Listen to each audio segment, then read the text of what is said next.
처분, 즉 구체적 사실에 대한 법 집행 행위로서 공권력의 행사 또는 그 거부인 처분인지 이런 처분인지 여부가 문제될 수가 있습니다. 자, 만약에 이게 처분일 경우에는요, 이 수리가 처분일 경우에는 이런 경우에는 민사소송에서 다툴 수가 없습니다. 이게 행정행위, 즉 처분의 공정력이라는 것인데요. 이러한 처분이 나중에 법원의 결정으로 또는 행정청의 직권 취소로 취소되기 전까지는 이릉 유효하다고 보는 그러한 것, 이것을 공정력이라고 표현해요. 이게 굉장히 어려운 용어거든요. 이게 일본식 용어인데 이런 처분에는 민사법원도 함부로 여기에 대해서 하자가 있다, 문제가 있다 이렇게 보지 않는다는 것입니다. 그래서 처분인지 여부가 굉장히 중요한 거예요. 처분일 경우에는 어떠한 하자, 이런 수리에 대한 하자에 대해서는 행정소송으로 다투야 되는 것이지 민사소송으로는 거의 다투기 어려워요. 물론 민사소송도 무효를 다툴 수 있기 때문에 관할권이 아예 없는 것은 아닙니다.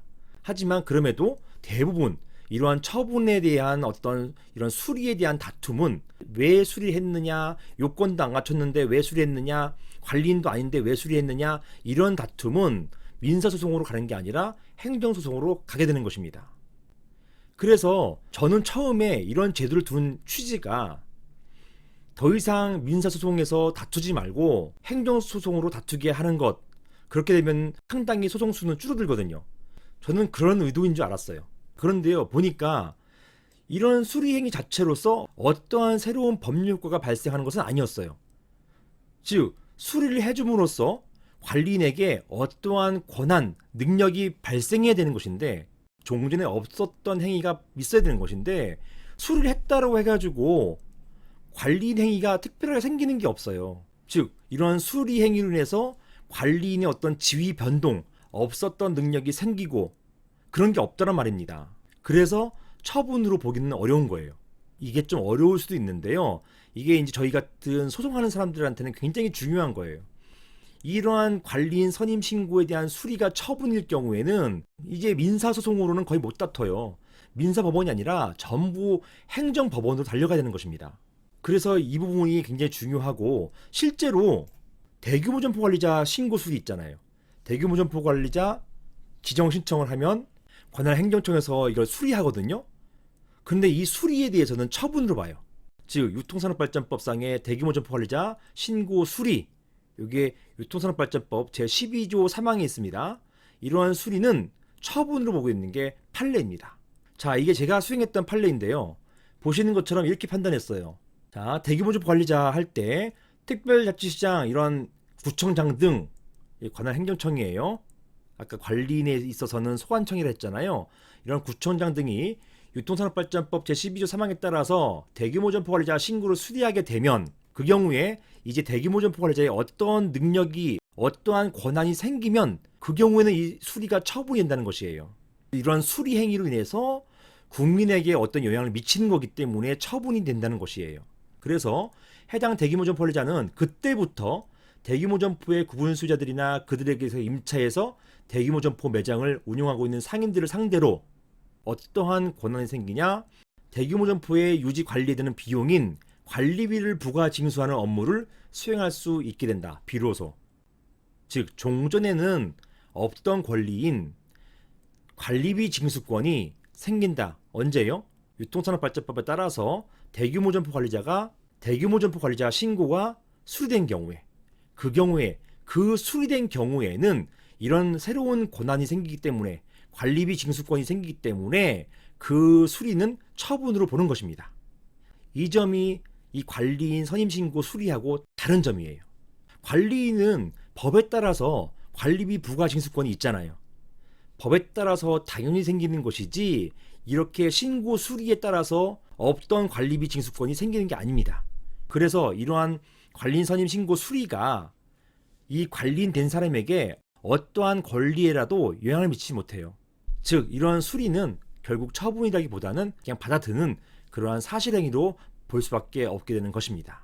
이러한 점 때문에 현재 법원에서는, 제가 법원들을 다니다 보니까 법원에서는 비록 관리인 선임 신고가 되어 있다 하더라도 그 지위에 대한 다툼이 있는 경우에 여전히 민사재판으로 해결해요. 그리고 각급 법원의 수석재판부에서 이러한 관리인 지위와 관련된 소송을 담당하고 거기에 대한 결정을 내리는 것입니다. 이처럼 민사법원에서 여전히 종전과 동일하게 관리인 선임 여부에 대해서 적극적으로 판단하고 있습니다. 결국 이러한 관리인 선임 신고 제도는 관리인이 세무서에다가 고유번호증을 신청하면 세무서가 수리하는 것, 요것하고 똑같아요. 판례가 있습니다. 고유번호증을 신청했는데 세무서에서 관리인이 아닌 것 같다라고 해가지고 수리를 거부하는 경우가 있어요. 또는 관리인이라고 하면서 관리인 고유번호증을 신청했더니만 수리를 하는 경우도 있어요. 이 경우에 제가 직접 수행해 봤는데요. 각각 이런 수리 거부나 수리에 대해서 이건 처분이지 않느냐, 따라서 이러한 수리 거부 또는 수리에 대해서 취소해 달라라고 행정소송을 제기했더니만 각하 판결이 나왔습니다. 즉 처분이 아니라는 거예요. 그래서 이런 고유번호증 신청에 대해서 수리하거나 또는 수리 거부하는 것, 이건 처분이 아니라고 판례가 보고 있어요. 그래서 법원에서는 제가 이런 주장을 했어요. 관리인 선임 신고 됐는데 왜 상대방 다투냐, 이렇게 얘기하니까 수도권에 있는 모 법원에서는 재판장님이 직접 저에게 말씀하셨습니다. 우리는 관리인 선임 신고 이거 인정하지 않는다. 그러니까 종전과 마찬가지로 관리인 선임됐는지 여부를 우리는 집중적으로 보겠다. 이렇게 하시는 분도 계십니다.